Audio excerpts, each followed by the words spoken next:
ఛత్తీస్గఢ్ తెలంగాణ సరిహద్దుల్లో పోలీసులు high alert ప్రకటించారు. తెలంగాణ ఏజెన్సీలో యుద్ధ మేఘాలు కమ్ముకుంటున్నాయి. జూలై 28 నుంచి ఆగస్టు 3వ తేదీ వరకు మావోయిస్టుల అమరవీరుల సంస్మరణ వారోత్సవాలు నిర్వహిస్తున్నట్లు ప్రకటించారు. వారోత్సవాలను ఘనంగా నిర్వహించాలని మావోయిస్టు పార్టీ తెలంగాణ రాష్ట్ర కార్యదర్శి జగన్ పిలుపునిచ్చారు. మావోయిస్టుల వారోత్సవాల నేపథ్యంలో ముందస్తుగా పోలీసులు అప్రమత్తమయ్యారు. తెలంగాణ, ఛత్తీస్గఢ్తో పాటు మహారాష్ట్ర సరిహద్దు అటవీ ప్రాంతాల్లో పోలీసులు కూంబింగ్ ముమ్మరం చేశారు. అనుమానిత ప్రాంతాల్లో విస్తృతంగా వాహన తనిఖీలు చేస్తున్నారు. ఏజెన్సీ పోలీస్ స్టేషన్లకు అదనపు భద్రత కల్పించారు.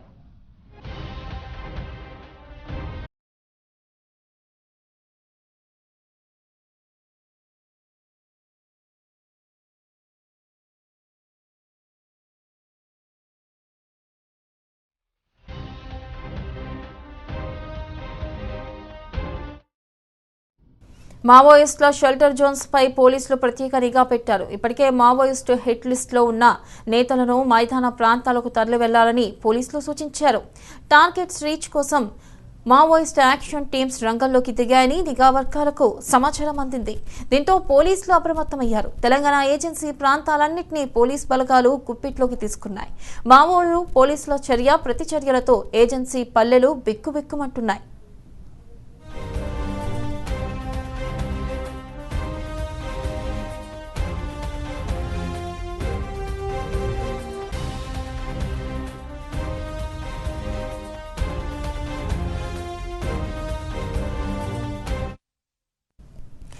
ఈ నెల 28 నుంచి ఆగస్టు 3 వరకు అమరుల సంస్మరణ వారోత్సవాలు నిర్వహించాలంటూ మావోయిస్టు పార్టీ తెలంగాణ రాష్ట్ర కమిటీ అధికార ప్రతినిధి జగన్ పేరుతో ఓ ప్రకటన విడుదలైంది. ఎన్కౌంటర్లు, బూటకపు ఎన్కౌంటర్లు, అనారోగ్యంతో గత ఏడాది జూలై 28 నుంచి ఇప్పటి వరకు దేశవ్యాప్తంగా 110 మంది మావోయిస్టులు మరణించారని జగన్ తెలిపారు. దేశంలో మోదీ, రాష్ట్రంలో కేసీఆర్ పాలన మరింత నిరంకుశంగా మారిందని, మావోయిస్టు పార్టీని అంతం చేయడమే లక్ష్యంగా పెట్టుకున్నారని ఆరోపించారు.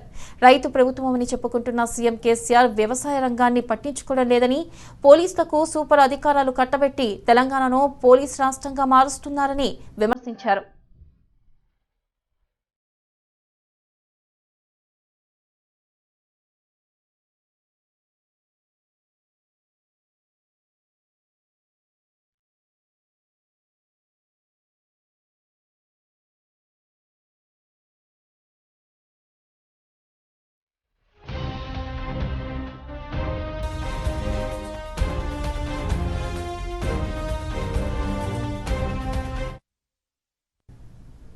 ఇవి బులెటిన్ అప్డేట్స్. మరిన్ని అప్డేట్స్ తో మళ్ళీ కలుసుకుందాం. Keep watching Raj news.